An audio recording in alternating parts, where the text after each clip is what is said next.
Hey everyone, welcome back to my channel. Today I'm sharing something I'm really proud of. A real life design exploration I did using Dynamo, Revit and ChatGPT. Over the last few months, I've been diving deep into Dynamo and I kickstarted my journey with a fantastic course from D-Roots. Honestly, the way they broke down computational geometry step by step made it easy and super engaging. If you are new to Dynamo, check out the link to their course in the description. Totally worth it. Once I got comfortable with the basics, I wanted to apply it in a real world project. So I chose one from my firm, Grayman Comprehensive Cancer Center. The reason the building has a scriptable design and one of its highlights is this stunning sine wave band running across all floors. I began by modeling the floors in Revit and used them as my reference in Dynamo.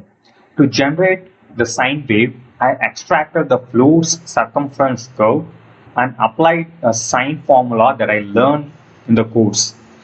Here I could tweak parameters like phase and amplitude to get the wave I wanted. By repeating, offsetting and copying the geometry, I created the design band across all 5 levels. Then coming to the glazing, I used two sine curves, one from the top of the bottom band and one from the bottom of the top band. This allowed me to create glazing panels that flowed with the band. Now here comes the tricky part. The building has a 3-step design. For level 4, the floors doesn't act as a full podium. So the regular method didn't work. I had to offset the top sine curve slightly, create a patch surface, extrude the level 4 profile, intersect with a patch to generate a glazing curve. It worked. That gave me exactly what I needed to finish the glazing and even create the solid cell. Moving on, next were the mullions, both horizontal and vertical. For the horizontal sine pipe, I simply reused the existing glazing curve. For the verticals, things got spicy. The mullions weren't equally spaced, they had random spacing. Generating this manually would take forever, so I turned to ChatGPT. I asked ChatGPT for help writing a Python script to generate random points between a given minimum and maximum distance. And guess what? Even though I don't know Python, I just copy and pasted the code into Dynamo and it worked beautifully. AI is crazy powerful. It saved me a ton of time and trial and error.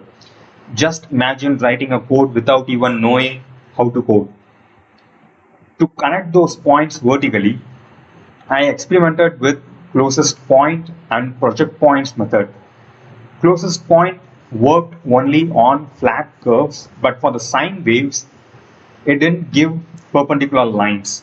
So I used project points method to get true vertical lines between A and B points on the curves. And that's how I decrypted a real life design using Dynamo and ChatGPT over 6 to 7 months. I went from basics to scripting a fully functional model.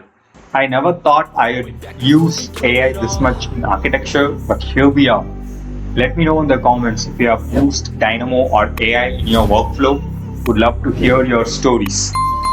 Thanks for watching. See you in the next video.